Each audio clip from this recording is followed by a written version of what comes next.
টিউশনি কয়টা করব? আপনার পড়াশোনা কন্টিনিউ করার জন্য বা হচ্ছে যদি ফ্যামিলির ইকোনমিক কন্ডিশন খুব মানে ভালো না হয়, সেক্ষেত্রে ফ্যামিলিকে যতটুকু সাহায্য না করলেই না, হেল্প মানে কন্ট্রিবিউট না করলেই না, ঠিক ততটুকু পরিমাণ ইনকাম যত মানে জয়টা টিউশনি করলে হবে ঠিক ততটুকু করবেন। সেটা একটা হইতে পারে, দুইটা হইতে পারে, তিনটা হইতে পারে।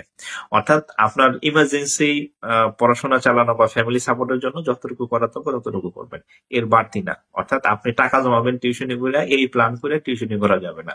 আপনি বরং ওই সময়টা হচ্ছে আপনি আপনার ক্যারিয়ারে মানে ফোকাস করেন আর কি। হ্যাঁ, সো মানে টিউশনি প্রয়োজনে করবেন যতটুকু আপনার দরকার, এর বেশি করা যাবে না আর কি। হ্যাঁ, টিউশনি করে হচ্ছে বয়ফ্রেন্ডে একটা ঘড়ি গিফট করলেন, দামি ঘড়ি। হ্যাঁ, গার্লফ্রেন্ড হচ্ছে একটা গিফট করলেন, এই উদ্দেশ্যে টিউশনি করা যাবে না। হ্যাঁ, টিউশনি যতটুকু আপনার ঠিক দরকার ঠিক ততটুকু, তার বেশিও না তার কমও না। হ্যাঁ, অর্থাৎ টিউশনি টাকা জমাই আপনি কোটিপতি হবেন এই আশা করা যাবে না, তাইলে আপনি ফাইসা যাবেন আর কি টাকার লোভে পড়ে।